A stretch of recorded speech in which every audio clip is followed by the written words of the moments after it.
न्यूजच्या बातमीपत्रात प्रेक्षकांचं मनपूर्वक स्वागत आहे। आज दिनांक 6 जून 2025 वार शुक्रवार। बातमीपत्राची सुरुवात करूया सुविचार मालेने। स्वार्थ सोडून इतरांसाठी काम करणे हेच खरे जीवन आहे। आजचा सुविचार आपण बघितला। आता बघूया बातमीपत्रातील ठळक बातम्या।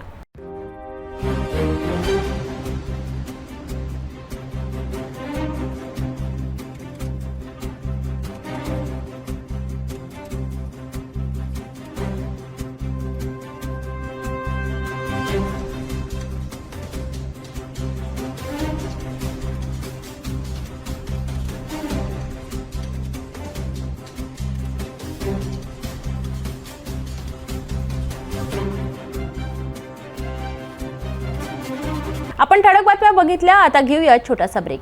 शादी और ब्याह की शुरुआत आराधना साड़ी के साथ। Aradhana wholesale shopping mall L2 Bizland complex, Nandgaon Peth, Amravati, Jawahar road, Amravati. Tapovan पासून फक्त 1.5 किलोमीटर अंतरावर Radhanagari layout lake view plot सह मोजकेच प्लॉट शिल्लक। त्वरित संपर्क करा 9930706667 किंवा 7620433325 या क्रमांकावर। ब्रेक नंतर बघूया सविस्तर बातम्या। खापर्डे बगीचा परिसरातील आदर्श प्राथमिक शाळेत एक हृदयद्रावक घटना समोर आली आहे। शाळेच्या रंगमंचाजवळ एका 68 वर्षीय सुरक्षा रक्षकाने गळफास घेऊन आपली जीवनयात्रा संपवली आहे। शुक्रवारी सकाळी शाळेचा चौकीदार नेहमीप्रमाणे ड्युटीवर आला असता त्याला ही धक्कादायक घटना दिसून आली आहे। तात्काळ शाळेतील शिक्षकांना याची माहिती देण्यात आली आणि त्यांनी तातडीने शाळेकडे धाव घेतली।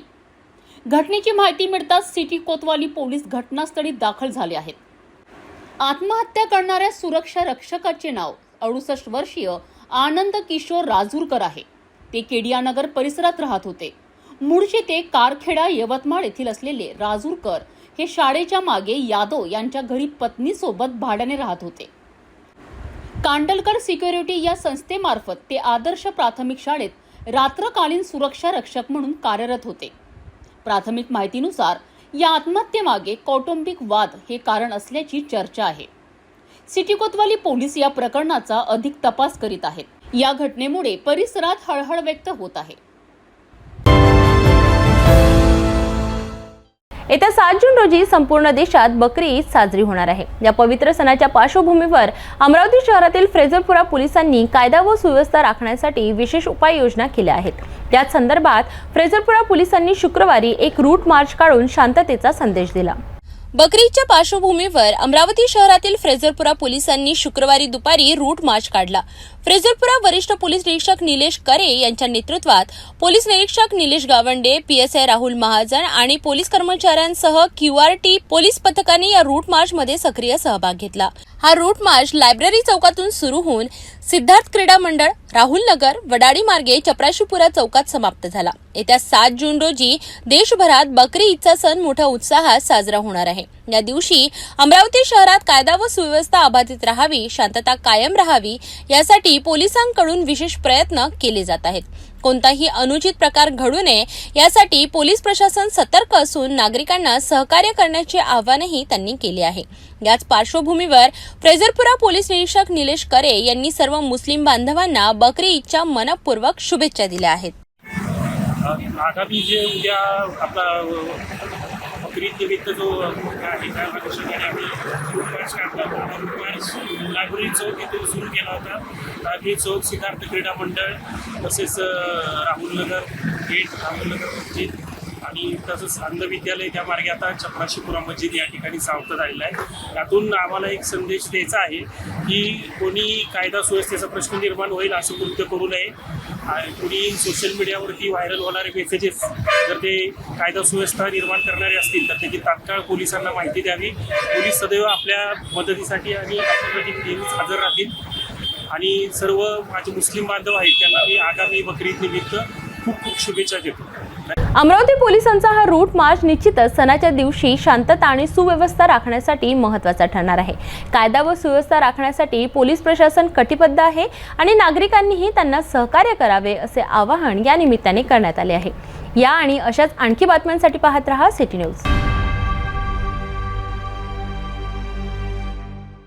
देशभरात महिलांवरील वाढत्या अत्याचारांच्या घटनांनी पुन्हा एकदा गंभीर चिंतेची लाट निर्माण केली आहे.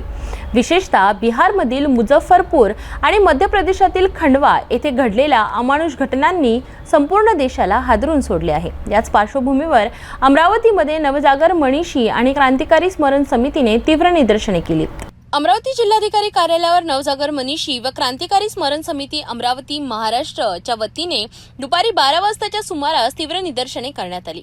मुझफ्फरपूर आणि खंडवा येथील महिलांवरील अमानुष अत्याचाराच्या निषेधार्थ तसेच देशातील वाढत्या महिला अत्याचाराविरोधात हे आंदोलन पुकारण्यात आले होते.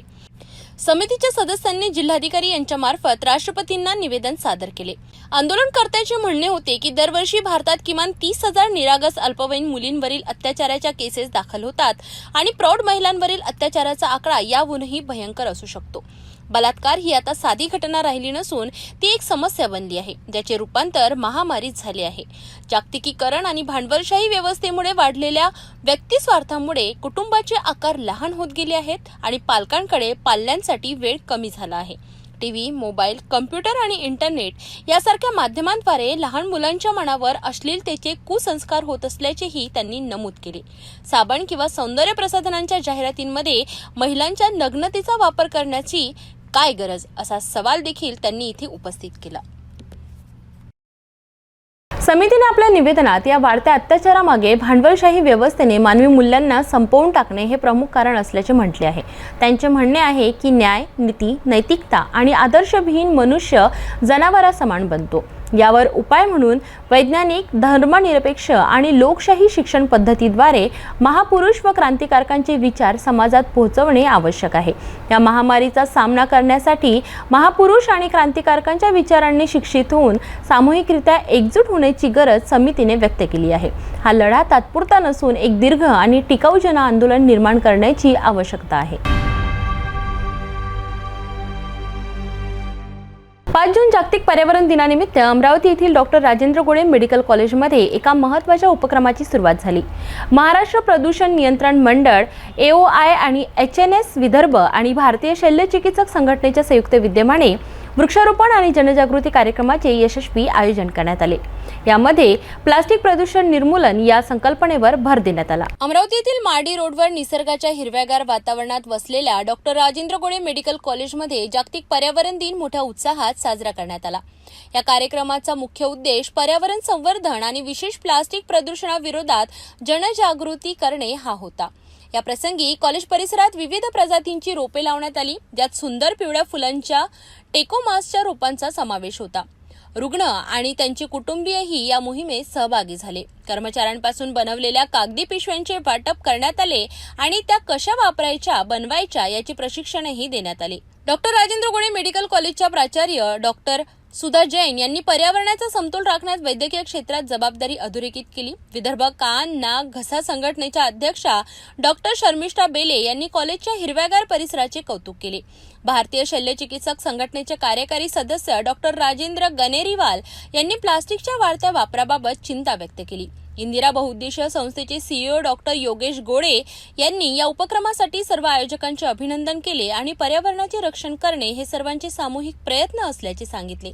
प्रभारी वैद्यकीय अधीक्षक डॉक्टर नीरज मुरके यांनी निरोगी पर्यावरण हे निरोगी जीवनाचा आधार असल्याचे सांगितले आणि प्लास्टिकच्या वापरामुळे कॅन्सरच्या रुग्णांमध्ये होणाऱ्या वाढीबद्दल चिंता व्यक्त करत त्यांचा वापर कमी करण्याचे आवाहन केले. या प्रसंगी कॉलेजचे विद्यार्थी, शिक्षक आणि कर्मचारी यांनी सक्रिय सहभाग घेतला आणि पर्यावरण संरक्षणाचा संकल्प केला. हा कार्यक्रम डॉक्टर राजेंद्र गोळे मेडिकल कॉलेजचे अध्यक्ष योगेंद्र गोळे आणि सचिव तन्वी गोळे यांच्या मार्गदर्शनाखाली पार पडला, जे जनोपयोगी कार्यक्रमांना नेहमीच प्राधान्य देतात. कॉलेज प्रशासनाने येत्या वर्षामध्ये पर्यावरण संरक्षणाला सर्वोच्च प्राधान्य देण्याचा आणि अधिक सक्रिय प्रयत्न करण्याचा संकल्प केला आहे. हा उपक्रम निश्चितच पर्यावरण जनजागृतीच्या दिशेने एक महत्त्वाचे पाऊल आहे. आगामी सण उत्सव बकरी ईदच्या पार्श्वभूमीवर अमरावती जिल्ह्यातील खोलापूर पोलीस स्टेशनमध्ये महत्त्वपूर्ण आढावा बैठक नुकतीच पार पडली.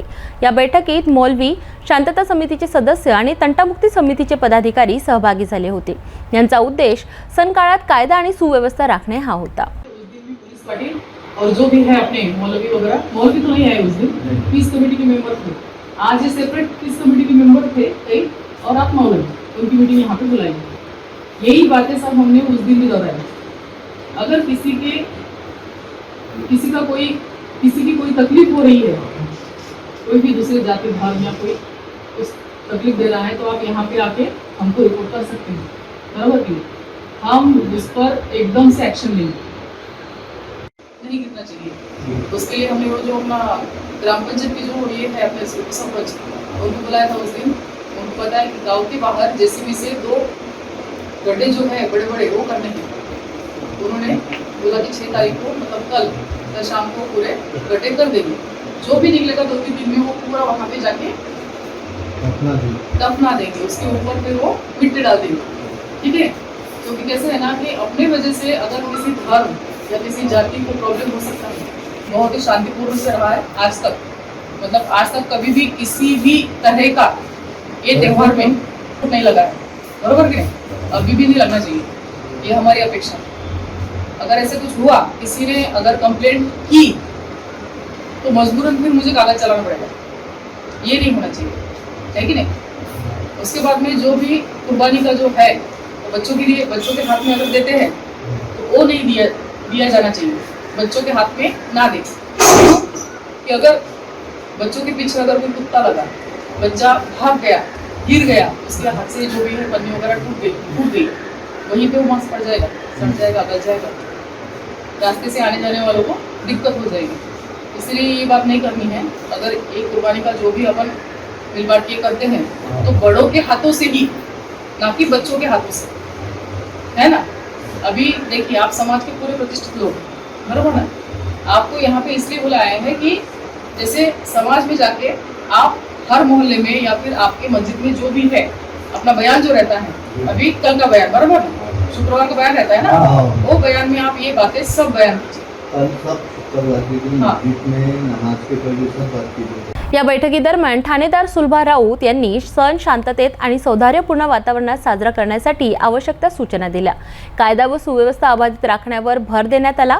कोल्हापूर पोलीस स्टेशनने घेतलेल्या या पुढाकाराने बकरी ईदचा सण शांततेत पार पडण्यास मदत होईल अशी अपेक्षा आहे। अचलपूर उपविभागीय अधिकारी कार्यालयात खासदार बळवंत वानखडे यांनी एक महत्त्वाची आढावा बैठक बोलावली होती। या बैठकीत शेतकरी आणि ग्रामीण जनतेची विविध समस्यांवर सखोल चर्चा करण्यात आली, ज्यात फळबागेचे प्रलंबित अनुदान आणि भूमी अभिलेखाशी संबंधित प्रश्न प्रमुख होते। अचलपूर येथे आयोजित या आढावा बैठकीत खासदार बळवंत वानखडे यांच्या प्रमुख उपस्थितीत शेतकरी आणि ग्रामीण भागातील नागरिकांनी आपल्या अनेक गंभीर समस्या मांडल्या। विशेषतः शेतकऱ्यांनी अद्यापही फळबागेच्या नुकसानीचे किंवा अनुदानाचे पैसे मिळाले नसल्याची तक्रार केली, त्यामुळे त्यांच्या आर्थिक अडचणींमध्ये वाढ झाली आहे।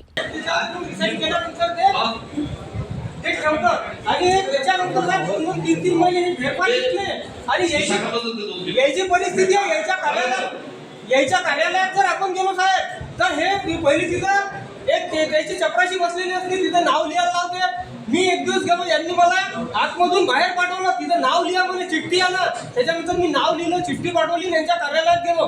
यांच्या हातानं त्यांनी फाईल पाहून सबमिशन घेतली होती। आणि आता मी आणखी 2-3 दिवस आधी एका गरीब माणसाचं काम आहे ते गुप्ता म्हणून, त्या माणसाला बोलता येत नाही, म्हातारा माणसा, त्या माणसाने 3 वेळा यांच्या कार्यालयात आणलं।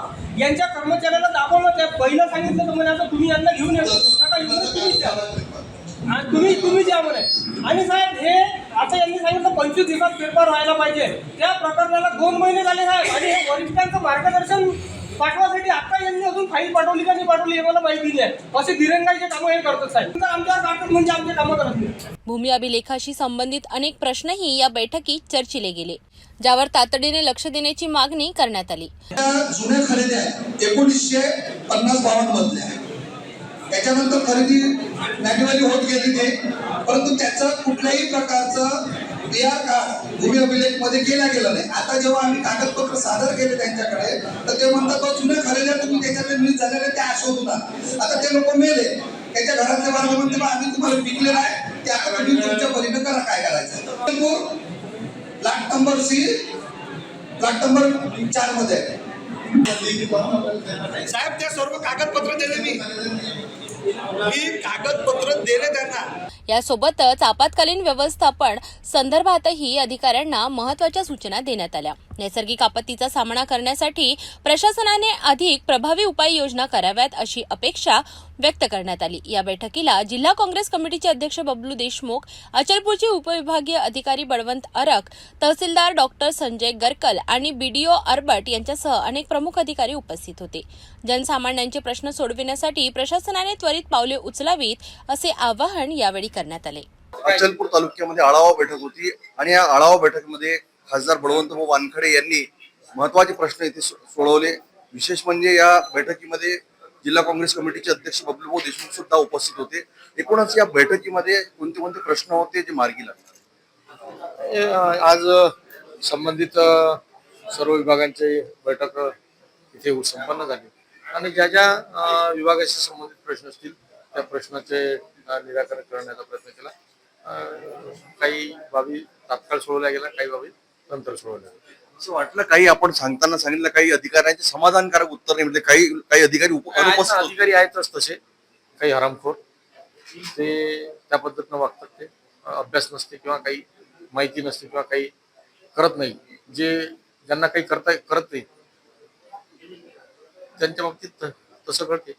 शेतकऱ्यांचे खूप महत्त्वाचे प्रश्न होते. काही जणांचा पैसा जो आहे म्हणजे शासनाची जी योजना होती तिथे पैसा या संदर्भात शासनाच्या अनेक घोषणा आहेत, परंतु शासन पूर्णतः शेतकऱ्यांकडे दुर्लक्ष करते. हे विभाग काही करणार नाही, परंतु शासनाची जी मानसिकता आहे, त्याची जी दानता आहे, ते शेतकऱ्यांच्या प्रती नाही. म्हणून शेतकऱ्यांचे प्रश्न अनेक योजना आहेत, पण त्या योजनेचा आता तुम्ही जर मीटिंग मध्ये पाहिलं असेल तर अनेक योजनांच्या संदर्भात वापर केला गेला. 22-23 चे पैसे अजूनही लोकांच्या ते फळबागेचे भेटले नाही किंवा इतर काही पैसे भेटले नाही. जिल्ह्याच्या दृष्टिकोनातून कार्यालय सुद्धा आले, परंतु जिल्हा होते या काय प्रतिक्रिया? जिल्हा गेल्या 20 वर्षापासून ऐकून राहिलो आपण, जिल्हा होणार, पण जिल्हा अजूनपर्यंत झाला नाही, होणार.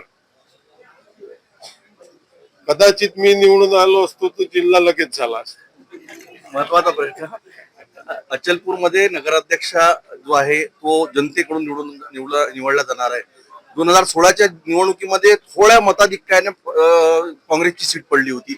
यावेळेस सुद्धा नगराध्यक्ष जो आहे तो युती राहणार का? मागच्या 5 वर्षाच्या आधी काँग्रेसची सीट फक्त 600 मतांनी पडली होती. काँग्रेसच्या उमेदवाराला 21,000 होते आणि निवडून आल्या त्या उमेदवाराला 21,600. थोड्याशा आमची काहीतरी चुकी झाली, त्या कारणाने सीट गेली. पण ह्या वेळेस नगर परिषद अचलपूरवर काँग्रेसचा झेंडा लागणार हे नक्की. या बैठकीतून शेतकरी आणि ग्रामीण जनतेच्या समस्या सोडवण्यासाठी प्रशासनावर दबाव वाढला आहे. खासदार बळवंत वानखडे यांनी अधिकाऱ्यांना या प्रश्नांवर तातडीने कार्यवाही करण्याचे निर्देश दिले आहेत. यावर काय कार्यवाही होते हे पाहणे महत्त्वाचे ठरेल. अधिक अपडेटसाठी पाहत रहा सिटी न्यूज. भेटूया एका छोट्याशा विश्रांतीनंतर.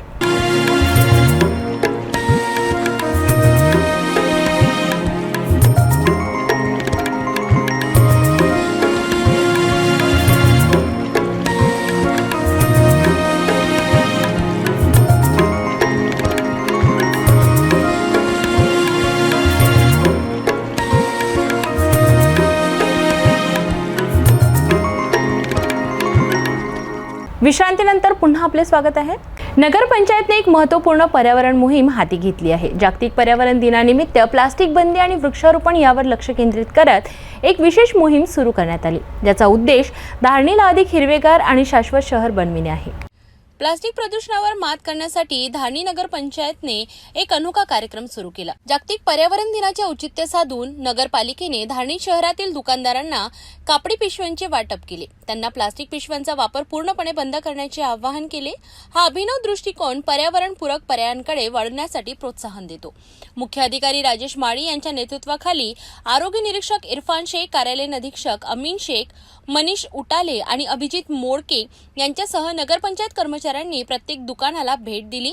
त्यांनी स्वतः छापलेल्या कापडी पिशव्यांचे वाटप केले आणि त्यांच्या वापराचे महत्त्व अधोरेखित केले.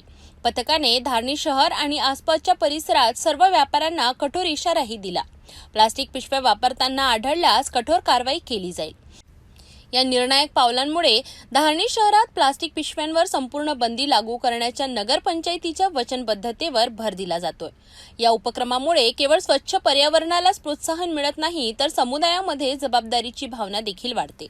आज दिनांक 5 जून 2025 रोजी पर्यावरण दिवसाच्या निमित्त नगरपंचायत धारणी मार्फत धारणी शहरामध्ये प्लास्टिक बंदीसाठी जे व्यापारी दुकानदार प्लास्टिक वापर करत आहेत त्याच्यावर आपण आज कारवाई करू. त्यांना नगरपंचायत मार्फत कापडी पिशव्यांचे वाटप केलेले आहे, जेणेकरून त्यांनी नागरिकांना कापडी पिशव्या द्याव्या आणि नागरिकांनी सुद्धा कापडी पिशव्यांचा वापर करावा, प्लास्टिकचा पिशव्यांचा वापर करू नये. तसेच कोणत्याही प्रकारचे प्लास्टिक त्यांनी वापर करू नये याबाबत नगरपंचायत मार्फत जनजागृती सुद्धा करण्यात येत आहे. तसेच आज पर्यावरण दिवसानिमित्ताने वृक्षारोपण सुद्धा कार्यक्रम घेण्यात आलेला आहे. आपल्या पर्यावरणाचे रक्षण करण्यासाठी धारणी नगरपंचायतीने केलेले हे कौतुकास्पद प्रयत्न आहेत. त्यांची प्लास्टिक बंदी आणि वृक्षारोपणाला प्रोत्साहन देणारी मोहीम इतर समुदायांसाठी एक उत्तम उदाहरण ठरते. धारणी एक खऱ्या अर्थाने हरित शहर म्हणून विकसित होईल अशी आशा आहे.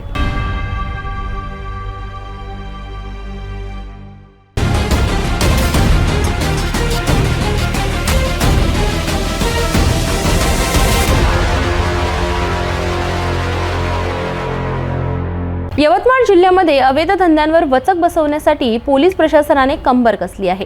याच मोहिमेला भाग म्हणून यवतमाळ स्थानिक गुन्हे शाखेने एक मोठी कारवाई करत पुसद शहर पोलीस स्टेशन हद्दीत बनावट नोटा बनविणाऱ्या टोळीचा पर्दाफाश केला आहे. या कार्यवाहीत 4 जणांना अटक करण्यात आली असून तब्बल 1,91,624 रुपयांचा मुद्देमाल जप्त करण्यात आला आहे.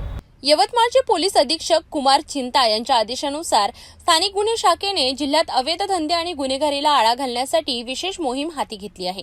5 जून 2025 रोजी रात्री पुसद आणि उमरखेड उपविभागात गस्तीवर असताना स्थानिक गुन्हे शाखेच्या पथकाला गोपनीय माहिती मिळाली की नवीन पुसद येथे सोनू पाटील यांच्या भाड्याच्या खोलीत राजकुमार पारधी नावाचा व्यक्ती काही संशयित साथीदारांसह 500 रुपयांच्या बनावट नोटा तयार करत आहे.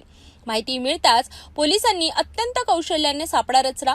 खोलीच्या बाहेर संशयास्पदरित्या फिरणाऱ्या राजकुमार पारधीला ताब्यात घेण्यात आले. त्याच्या सांगण्यावरून घरात प्रवेश केला असता बेडरूममध्ये 3 इसम, 500 रुपयांच्या नोटा, 2 वर्तुळाकार काचा, कोऱ्या कागदाचे बंडल, विविध कंपन्यांच्या केमिकल बॉटल्स आणि केमिकल मिश्रित काळ्या कागदांच्या मदतीने बनावट नोटा बनवताना रंगेहात सापडले.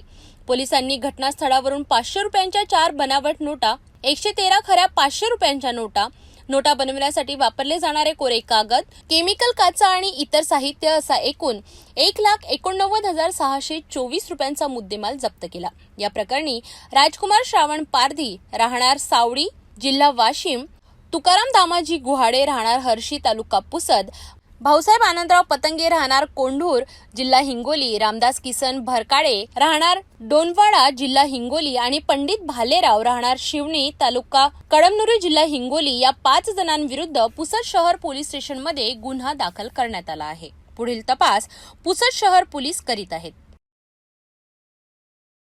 यवतमाळ पोलिसांच्या या कार्यवाहीमुळे बनावट नोटांची रॅकेट उघड झाली असून जिल्ह्यातील अवैध व्यवसायांवर नियंत्रण ठेवण्यासाठी पोलीस दलाचे प्रयत्न सुरूच राहतील असे दिसत आहे. या संदर्भात अपडेटसाठी बघत रहा सिटी न्यूज.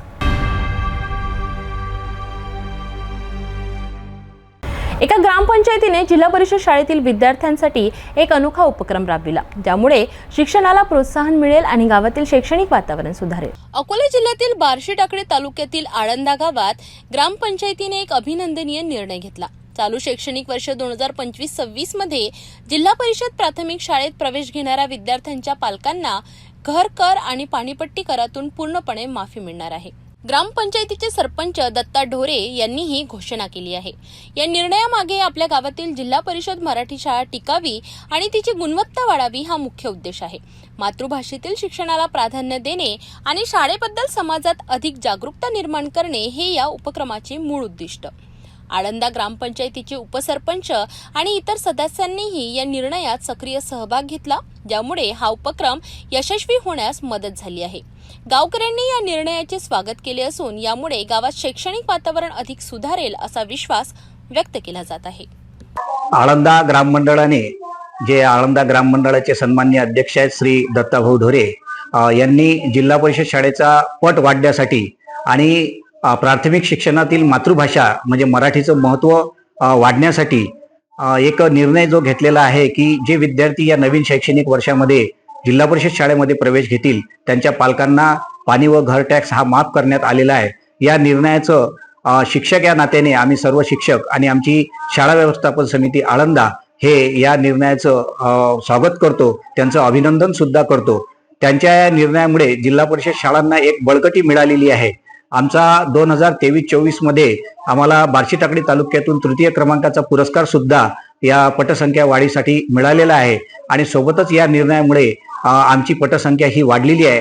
प्रवेश प्रक्रिया ही सुरू झालेली असून येत्या 2 महिन्यात अधिक पालक या शाळेमध्ये प्रवेश निश्चितच घेणार आहेत असा आम्हाला विश्वास आहे. आमची जिल्हा परिषद शाळा म्हणजे नाही फी नाही डोनेशन, जिल्हा परिषद शाळा देते मोफत आणि दर्जेदार शिक्षण. माननीय दत्ताभाऊंनी घेतलेल्या या निर्णयाचं गावाच्या परिसरामध्ये स्वागत होत आहे, कौतुक होत आहे.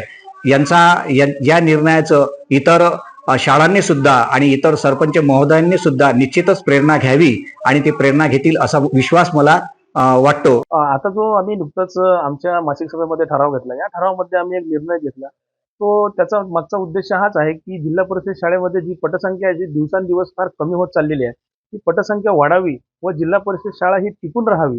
कारण जिल्हा परिषद शाळेमध्येच देशसेवेचे धडे शिकवले जातात आणि मी पण एक माजी सैनिक आहे आणि आमच्या गावामध्ये भरपूर असे माजी सैनिक या शाळेमधूनच घडलेले आहेत.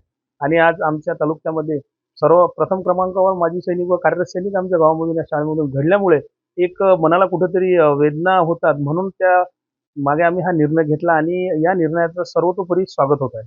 नाही, असं तर काही आर्थिक बजेटवर परिणाम होणार असं दिसून येत नाही. कारण हा जो घर कर आणि पाणी कर आहे हा एक सामान्य फंड म्हणून असतो आणि हा सामान्य फंड हा लोककल्याणकारी हितासाठीच खर्च केला जातो. मग हा पण एक लोककल्याणासाठीच निर्णय घेतला त्यामुळे काही असं परिणाम होणार नाही. आळंद ग्रामपंचायतीने घेतलेला हा निर्णय इतर ग्रामपंचायतीसाठी एक आदर्श ठरू शकतो. शिक्षणाला प्रोत्साहन देण्यासाठी आणि स्थानिक शाळांना बळकट करण्यासाठी असे उपक्रम अत्यंत आवश्यक आहेत. अधिक बातम्यांसाठी बघत रहा सिटी न्यूज. राज्यभरात छत्रपती शिवाजी महाराजांचा 352वा राज्याभिषेक सोहळा मोठ्या उत्साहात साजरा करण्यात येत आहे. या पवित्र दिनानिमित्त विविध कार्यक्रमांचे आयोजन करण्यात आले असून सर्वसामान्यांपासून ते राजकीय नेत्यांपर्यंत अनेकांनी या सोहळ्यात सक्रिय सहभाग घेतला. याच पार्श्वभूमीवर राष्ट्रवादी काँग्रेस पक्षाचे आमदार अमोल मिटकरी यांनीही आपल्या निवासस्थानी सहकुटुंब शिवराज्याभिषेक सोहळा साजरा केला. शुक्रवार 6 जून रोजी छत्रपती शिवाजी महाराजांचा 352वा राज्याभिषेक सोहळा राज्यभरात मोठ्या भक्तिभावाने साजरा करण्यात आला. याच सोहळ्याचा एक भाग म्हणून राष्ट्रवादी काँग्रेस पक्षाचे आमदार अमोल मिटकरी यांनी त्यांच्या अमरावती येथील निवासस्थानी शिवरायांच्या मूर्तीवर दुग्ध आणि जल अभिषेक करून सहकुटुंब हा पवित्र सोहळा साजरा केला. या कार्यक्रमात आमदार मिटकरी यांनी छत्रपती शिवाजी महाराज यांच्या गौरवशाली चरित्राचा सविस्तर आढावा घेतला. त्यांनी महाराजांच्या अतुलनीय पराक्रमाला, दूरदृष्टीला आणि त्यांच्या आदर्शांना उजाळा दिला. कार्यक्रमाला उपस्थित असलेल्या मंडळींना संबोधित करताना आमदार मिटकरी यांनी शिवाजी महाराजांच्या संघर्षाशी आणि त्यांच्यातील अद्वितीय नेतृत्व गुणांची महती विशद केली. महाराजांनी कशा प्रकारे प्रतिकूल परिस्थितीत स्वराज्य स्थापन केले आणि समाजाला एकत्र आणले यावर त्यांनी भर दिला. समाजाने शिवाजी महाराजांच्या प्रेरणेने आपल्या जीवनात कार्यरत राहावे आणि त्यांच्या आदर्शाचे पालन करावे असे आवाहनही त्यावेळी करण्यात आले. शिवराज्याभिषेक सोहळा हा केवळ एक कार्यक्रम नसून तो सामूहिक जागरूकतेचा आणि श्रद्धेचा दिवस आहे. त्यामुळे या कार्यक्रमात आमदार मिटकरींच्या अनेक चाहत्यांनीही मोठ्या उत्साहात सहभाग घेतला. त्यामुळे कार्यक्रमाला एक वेगळीच शोभा आली. छत्रपती शिवाजी महाराजांचा 352वा शिवराज्याभिषेक सोहळा केवळ एक पारंपरिक उत्सव न राहता तो एक प्रेरणादायी आणि सामूहिक एकजुटीचा दिवस म्हणून साजरा होत आहे. महाराजांचे विचार आणि आदर्श आजही आपल्यासाठी मार्गदर्शक आहेत. हेच या सोहळ्यातून पुन्हा एकदा अधोरेखित केले आहे. नागपूरमधून जरीपटका पोलिसांनी अंमली पदार्थ विरोधी कारवाईत मोठे यश मिळविले आहे. एमडी पावडर बाळगणाऱ्या एका महिलेला अटक करण्यात आली आहे. गुरुवारी रात्री 11:30च्या सुमारास जरीपटका पोलिसांचे पथक परिसरात गस्त घालत असताना त्यांना लुंबिनी नगर येथे एका घरात एमडी पावडरची विक्री होत असल्याची खात्रीशीर माहिती मिळाली. पोलिसांनी तात्काळ अनिल गजबिये यांच्या घरी छापा टाकला असता तिथे प्रीती अनिल गजबिये वय वर्ष 45 ही महिला आढळून आली. तिच्या घराच्या झडती दरम्यान किचनमध्ये एका डब्यातून तब्बल 44.93 ग्रॅम MD पावडर जप्त करण्यात आली. त्याची अंदाजित किंमत 89,860 रुपये आहे. ही महिला स्वतःच्या आर्थिक फायद्यासाठी MD पावडर विक्रीसाठी बाळगत असल्याचे समोर आले आहे. तिच्या विरोधात NDPS कायद्याअंतर्गत गुन्हा दाखल करण्यात आला असून तिला अटक करण्यात आली आहे. पुढील तपास सुरू आहे. ही कार्यवाही पोलीस उपायुक्त निकेतन कदम आणि सहाय्यक पोलीस आयुक्त सत्यवान बंडीवार यांच्या मार्गदर्शनाखाली वरिष्ठ पोलीस निरीक्षक अरुण क्षीरसागर यांच्या पथकाने यशस्वी केली. सभी आप सबको मालूम है, माननीय CP साहब के मार्गदर्शन में पूरे नागपुर शहर में एंटी नारकोटिक्स के खिलाफ कार्रवाई चालू है. विशेष अभियान हम पुलिस डिपार्टमेंट की तरफ से चालू है. इसमें माननीय DCP साहब का बहुत बढ़िया मार्गदर्शन रहता है. कल भी 2 दिन पहले भी हम लोग ने एक जरीपटका मार्केट में एक कार्रवाई की थी जिसमें 5 ग्राम MD हमें मिला था. 2 लोगों को अरेस्ट किया था. उसी लिंक में हम लोग ने जब इंफॉर्मेशन निकाली तो एक प्रीति करके है जो औरत प्रीति गजबी है, जिसके ऊपर पिछले साल भी एक MD पोजीशन का गुना दाखिल हुआ था. उसके पास माल है ऐसी इंफॉर्मेशन PSI मोरखड़े और उनकी टीम को लगी थी. तो PSI मोरखड़े और उसकी टीम API तायडे इन्होंने जाके वहाँ पे छापा मारा. छापे में वहाँ पे 44 ग्राम का MD जिसकी कीमत साधारण 90,000 रुपये है हमने जब्त किया है. उसी माल को इमीडिएटली फॉरेंसिक वैन के थ्रू हम लोग ने टेस्ट करके वो पॉजिटिव आने के बाद हम लोग ने ये कार्रवाई की है. इस महिला को आज कोर्ट में हाजिर कर रहे हैं. कस्टडी में रह के उसके पास ये माल कहाँ से आया और किसको बेचती थी इस बारे में इंक्वायरी करेंगे. जब महिला के घर में हम लोग ने रेड किया तो महिला और उसकी बेटी जो 12 साल की बेटी घर में थी. तो महिला का पूर्व इतिहास देख के ये जो काम है वो महिला ने किया है इसके बारे में हमें कंफर्म थी. तो उसने महिला को अरेस्ट किया है. उसकी बेटी के ऊपर कोई कार्रवाई नहीं की है. ये माल जो है ये प्राथमिक हमें जो अंदाजा है वो बॉम्बे से आ रहा है ऐसा अंदाजा है, लेकिन अभी कंफर्मेशन वो कस्टडी में उसके पास पूछताछ के बाद ही हो पाएगा.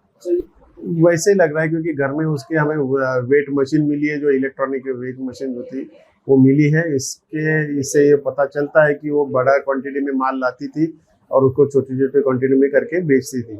और जो माल मिला है वो भी बड़ी क्वांटिटी 44 ग्राम में कोई छोटी क्वांटिटी नहीं, बहुत बड़ी क्वांटिटी है.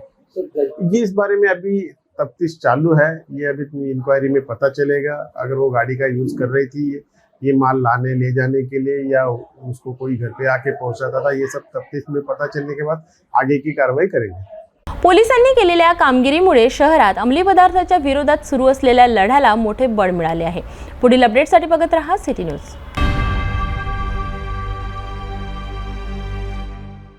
उसनवारी अनेकदा यातून नात्यांमध्ये कटुता येते आणि काही वेळा तर ती इतकी विकोपाला जाते की त्याचे परिणाम धक्कादायक असतात. नांदेडमधून अशीच एक हादरून टाकणारी घटना समोर आली आहे, जिथे उधार दिलेले पैसे परत मिळाले नसल्याच्या रागातून एका मित्राने आपल्याच मित्राची नवी कोरी इनोव्हा कार जाळून टाकली. ही घटना आहे दिनेश ठाकूर आणि मंजित पवार या 2 मित्रांची. दिनेशने मंजितला काही पैसे उधार दिले होते, मात्र अनेकदा मागणी करूनही मंजित ते परत करत नव्हता. या सततच्या टाळाटाळीमुळे दिनेशच्या मनात संतापाचा निखारा धगधगता होता. या संतापाच्या भरात दिनेश ठाकूरने एक विश्वसनीय पाऊल उचलले. त्याने मंजित पवार यांची तब्बल 18 लाख रुपये किमतीची इनोव्हा कार नांदेडच्या नवा मोंढा भागातून घेतली. त्यानंतर तो भोकर शहराच्या दिशेने निघाला. भोकरजवळ पोहोचताच दिनेशने त्या इनोव्हा कारवर पेट्रोल टाकले आणि ती गाडी अक्षरशः जाळून टाकली. क्षणात 18 लाखांची नवी कोरी इनोव्हा कार जळून खाक झाली. या धक्कादायक घटनेनंतर मंजित पवार यांच्या तक्रारीवरून नांदेडच्या शिवाजीनगर पोलिसांनी गुन्हा दाखल केला आहे. आरोपी दिनेश ठाकूरचा शोध सध्या सुरू आहे. उसनवारीतून निर्माण झालेल्या या टोकाच्या घटनेने नांदेडमध्ये एकच खळबळ उडाली आहे. ग्रामीण भागातील पत्रकारांना एकत्र आणणाऱ्या आणि त्यांच्या कार्याला प्रोत्साहन देणाऱ्या युवा ग्रामीण पत्रकार संघाचा पहिला वर्धापन दिन साजरा करण्यात आला. या सोहळ्याला किनवट माहूर विधानसभा मतदारसंघाचे आमदार भीमराव केराम यांच्यासह अनेक मान्यवर उपस्थित होते. 5 जून 2025 रोजी गोपीकिशन मंगल कार्यालय गोकुंदा येथे युवा ग्रामीण पत्रकार संघाचा पहिला वर्धापन दिन मोठ्या उत्साहात साजरा झाला. या कार्यक्रमाचे उद्घाटन किनवट माहूर विधानसभेचे आमदार भीमरावजी केराम यांच्या हस्ते करण्यात आले. त्यांनी यावेळी देशव्यापी वर्धापन दिनानिमित्त सर्व पत्रकार बांधवांना शुभेच्छा दिल्या. कार्यक्रमाच्या अध्यक्षस्थानी युवा ग्रामीण पत्रकार संघटनेचे राष्ट्रीय अध्यक्ष गणेश कचकलवार उपस्थित होते. नांदेडचे जिल्हाध्यक्ष संभाजी सूर्यवंशी, जिल्हा उपाध्यक्ष आनंद शिंगारे, दादाराव कायापाट, किनवटचे माजी उपनगराध्यक्ष श्रीनिवास नेमानिवार, युवासेना तालुका प्रमुख अजय कदम, विजय सूर्यवंशी, सचिन वैद्य आणि युवा उद्योजक नैतिक नाईक यांची विशेष उपस्थिती होती. कार्यक्रमाची सुरुवात दीप प्रज्वलनाने झाली. त्यानंतर किनवट आणि माहूर तालुक्यातील गुणवंत विद्यार्थ्यांचा सत्कार करण्यात आला आणि त्यांना सन्मानित करण्यात येऊन गौरविण्यात आले. नांदेड जिल्ह्यातील आलेल्या उपस्थित पत्रकारांना आमदार भीमराव केराम यांच्या हस्ते उत्कृष्ट पत्रकार पुरस्कार देऊन सन्मानित करण्यात आले.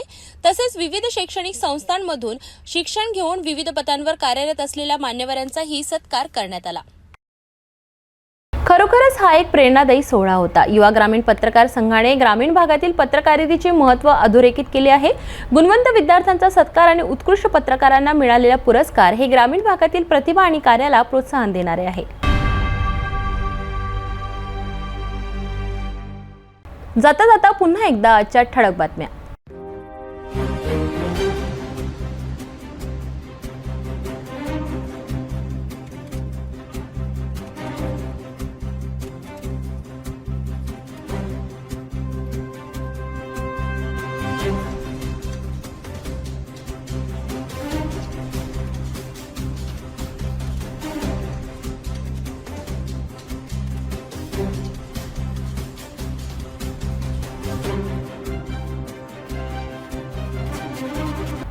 आता सिटी न्यूज चॅनल आपल्या टीव्हीवर सुद्धा बघू शकता. यामध्ये next channel number 117, Jio channel number 872, GTPL channel number 73, RRC channel number 899, fast way channel number 256. आता अमरावती विदर्भानंतर महाराष्ट्राचे दर्शक घर बसल्या आपल्या केबल टीव्हीवर सिटी न्यूजची बातमी पाहू शकाल. लवकरच आम्ही आपल्यापर्यंत पोहोचणार आहोत.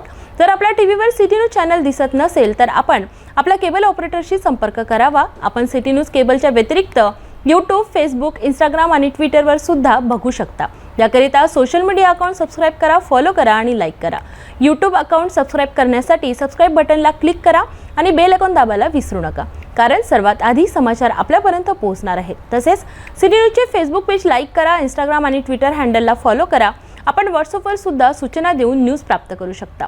व्हॉट्सअप नंबर खाली स्क्रीनवर येत आहे. हे बातमीपत्र एवढ्यावरच थांबूया. पुन्हा भेटूया नवीन घडामोडींसोबत. नमस्कार.